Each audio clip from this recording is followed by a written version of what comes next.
Viewer discretion is advised. In San Diego, California, life feels normal. People go to work, families build their routines. Days pass without much standing out. And for one couple, that's exactly how things looked. On the surface, they looked like a normal, happy couple. Young, attractive, a family just starting to build a life together. They were living in San Diego, raising their daughter, figuring things out like everyone else. The kind of life that doesn't stand out, because it feels familiar. And online things looked like they were only getting better. He was posting videos, gaining attention, building a following, the kind of momentum people spend years trying to create. From the outside, it seemed like everything was moving in the right direction. But at the same time, there were moments that didn't quite fit that image. Because not everything was hidden. Some of the tension actually made it online. Arguments, emotional clips, pieces of their relationship that people could see. And that's what makes this story unsettling. It wasn't happening completely behind closed doors. It was happening in fragments, right in front of an audience, until the kind of life that looks normal starts to become something else entirely. This is the story of Ali Abulaban.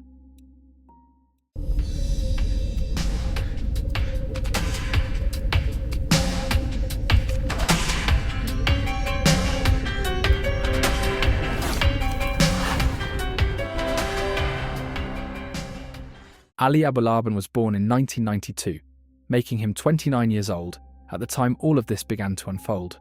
He spent part of his early life overseas before eventually settling back in the United States, later living in San Diego, California. By this point, he wasn't widely known. No major career, no public spotlight. Just a young man trying to figure things out. That's when he met Anna. The two met years earlier, before any kind of online attention or following.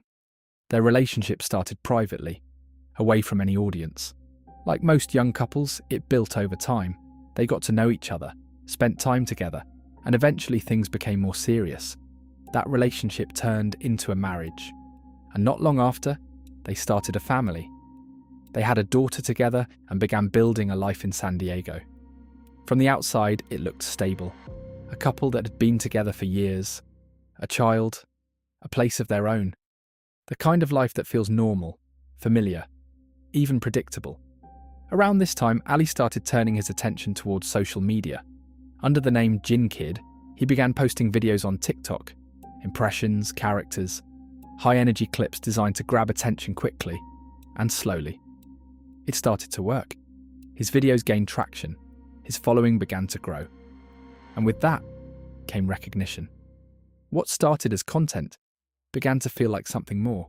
Not just something he did, but something he was. And that's when the cracks started to appear.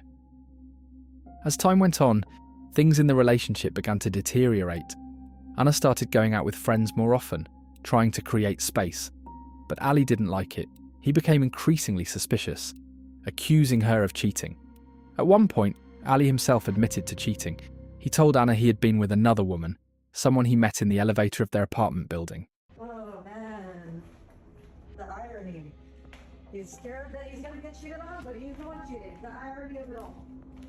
Oh, done in my house. You said that you're gonna live here. I'm the one that's leaving. Why are you gonna leave? Because. With my with your kid? Because I don't want your kid. You can keep your kid. You don't want your kid. I don't want your kid. You can have full custody of her. What about your mother? Keep it on camera. That way you're still recording. You look like a crazy person. You're the one blocking the door. I can't leave. You have my phone. You're stealing my phone. Give me my phone back. Enough. Ollie, give me my phone back. Enough! Ollie, enough! San Diego Police Department! I think he just left the house. He just left? Yeah. Is it just you? It's just me and my daughter's here. She's Am I gonna fix that? It was physical tonight. Let's go. How to get you? Or what happened? It just went crazy and pushed me, and I have a scratch on my knee and my. So how do you push you? Do you just like Yeah, he pushed arms me. I push fell. you? I fell on the floor, hit my head on the bed. I'm fine. But my head's. The arguments became more intense, more personal, and eventually, more physical. During these moments, Ali would take Anna's phone, cutting off communication, controlling the situation, and some of these fights were recorded by Ali himself, fragments of their relationship, captured on camera. Eventually, Anna had enough. After one of the incidents, she called the police. Officers responded to the apartment. What had been happening behind closed doors was no longer completely hidden. But even then, it didn't just end. The tension was still there.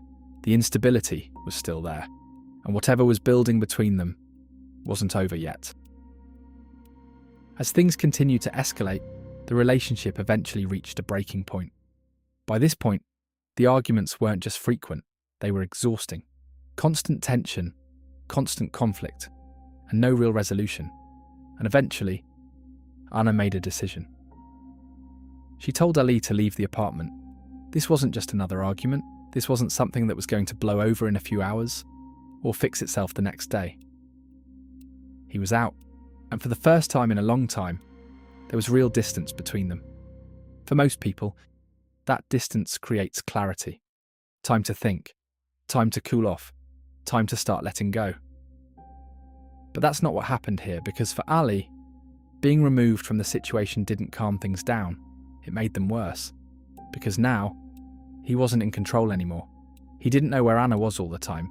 He didn't know who she was talking to. He didn't know what was happening inside the apartment. And for someone already dealing with jealousy, that kind of uncertainty can become overwhelming. The thoughts don't stop. They get louder. Questions turn into assumptions. Assumptions turn into conclusions. And those conclusions start to feel real, even if they aren't. Instead of moving on, Ali stayed focused on her. What might be happening when he wasn't there?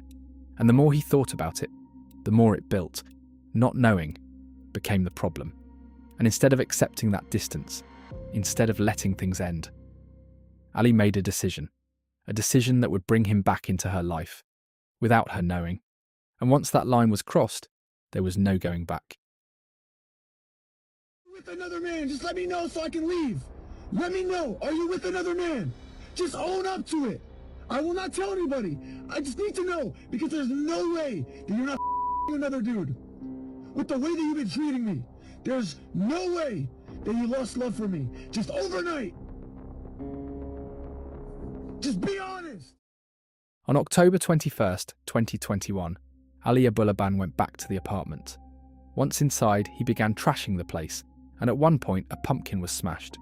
It wasn't a controlled moment. It reflected how much tension had already built leading up to that day. Afterward, he accessed his daughter's device and installed a listening application, something that would allow him to hear what was happening inside the apartment. He hid the device and left. Later that day, Ali began listening. From wherever he was, he could hear inside the apartment in real time. At some point he heard Anna, and she wasn't alone. There was another man there, Rayburn Barron. He could hear them talking and laughing, which infuriated Ali even further. What he was hearing wasn't speculation or assumption. It was happening as he listened. Within a short period of time, Ali made a decision. He got into his car and drove back to the apartment, this time armed. Everything that had been building between them, the arguments, the separation, the loss of control, was no longer contained. And when he arrived, the situation escalated quickly. From that point forward, there was no distance left between them, only what happened next. Surveillance cameras captured Ali entering the building through the garage, using his keycard to access the elevator and moving through the building the same way he had many times before. A neighbour's Ring doorbell camera recorded him walking down the hallway toward the apartment. There was no hesitation, no sign that anything was about to unfold. He reached the door and went inside. Inside the apartment, Anna and Ray were on the couch. What followed happened quickly. Ali confronted them and opened fire. Ray was shot first and Anna was shot shortly after. Within moments, both of them were down. Outside, the Ring camera continued recording, and at one point it captured Ali yelling Anna's name. Inside, the reality of what had just happened was already setting in. Ali took out his phone, took a photo of the scene, and sent it to family members. He then called his mother and told her what he had done. After that, he left the apartment, got into his car, and drove away to pick up his daughter. Roughly 10 minutes later, he called the police and reported what had happened himself. By the time officers arrived, the situation was no longer unfolding. 2 people were dead, and everything that had been building up to that moment had come to an end. But what followed was just beginning. Have you checked the whole pulse, guys. Check pulse. Where's firearm? It sounds like there's a third shooter. Someone came here and shot them. Watch out for that bullet. All right, hey. As news coverage of the situation began to grow, it quickly became clear that this wasn't just another domestic violence case. Details started to emerge, and with them came a realization. This was something much larger. The man responsible wasn't unknown. He had a following, an audience. Ali Abulaban, known online as Jinnkid, was a TikTok creator with a growing platform, and as that information spread, the story began reaching far beyond San Diego. At the same time, police were working to locate him. After leaving the scene, Ali had driven away and picked up his daughter.